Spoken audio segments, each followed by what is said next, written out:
മിശിഹായ്ക്ക് സ്തുതിയായിരിക്കട്ടെ. ഞാനിന്നിവിടെ സംസാരിക്കാൻ പോകുന്നത് പരിശുദ്ധ കന്യകാമറിയം ഈ ലോകത്തിന്റെ അമ്മ എന്ന വിഷയത്തെ കുറിച്ചാണ്. ആത്മാവിനാണുങ്ങളിൽ ദൈവിക കൈകര്യത്തിന്റെ ചിരാഗ് കളിക്കുന്ന ദൈവദിനം. വിശുദ്ധ ലൂക്കായുടെ സുവിശേഷം 1-ാം അധ്യായം 46-ാം തിരുവചനം.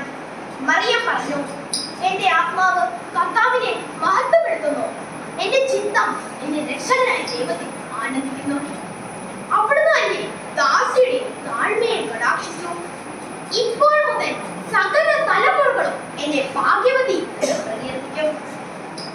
ആത്മാവിന്റെ ജീവൻ നിലനിർത്താനുള്ള സ്വന്തപ്പാടിൽ ഈ ലോകത്തിൽ ജീവിക്കാൻ മറന്നുപോയ അനേകം വിശുദ്ധാത്മാക്കളുണ്ട്.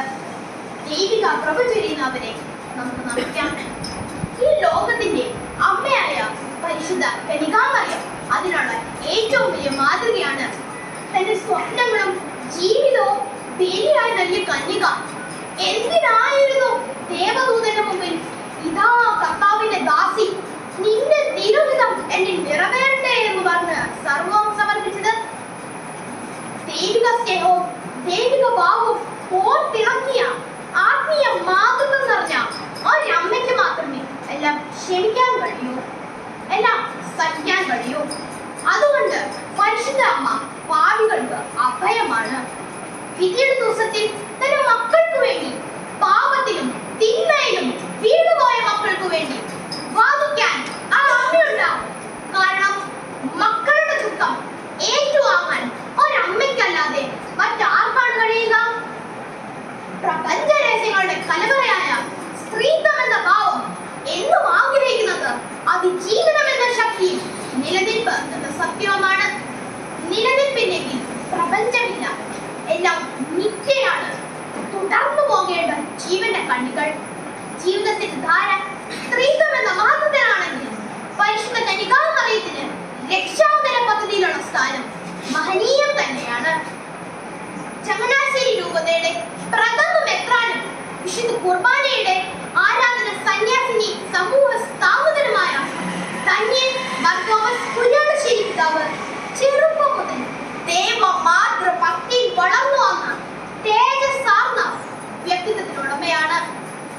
പരിശുദ്ധ അമ്മയോടുള്ള സ്നേഹം അദ്ദേഹത്തിന്റെ ഹൃദയത്തിൽ നിന്നും നിർഗളിച്ചപ്പോൾ ഭക്തി സാന്ദ്രമായ 18 മൈൽ ഇടയ ലേഖനങ്ങൾ തന്റെ ഹൃദയ തൂലികയിൽ നിന്ന് ഒഴുകിയിറങ്ങി.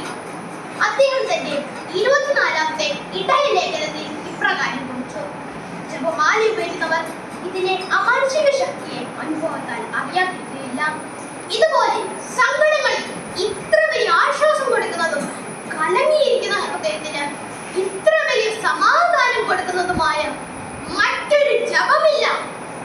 പല മാലകൾ പോലും ജീവിതത്തിന്റെ ദുഃഖങ്ങൾ സാരമായി നമ്മെ തൊടുമ്പോൾ അനുഗ്രഹങ്ങളുടെ അൾത്താരയിൽ ഇനിയും അനേകം മെഴുകുതിരികളിൽ ഒരു തിരി പോലെ ഒരുങ്ങി ഒലിക്കുന്ന മണിക്കൂറുകളിൽ മിക്കവാറും ദൈവത്തെ നമ്മുടെ ചോദ്യങ്ങളുടെ കോടതിയിൽ നിർത്തിയിട്ടുണ്ടാവാം. എന്നിട്ട് ആക്ഷേപങ്ങളുടെ കൂർത്ത ചോദ്യങ്ങൾ അസ്ത്രങ്ങളായി അവന്റെ നെഞ്ചിൽ കൊടുത്തു വിടുന്നവനാണ് നാം. അർഹിക്കുന്ന ശിക്ഷ പോലും അനുഭവിക്കാൻ തയ്യാറല്ലാത്ത നമ്മുടെയൊക്കെ ജന്മത്തെ ഒരിക്കലും അയക്കുന്നില്ല ക്രിസ്തു.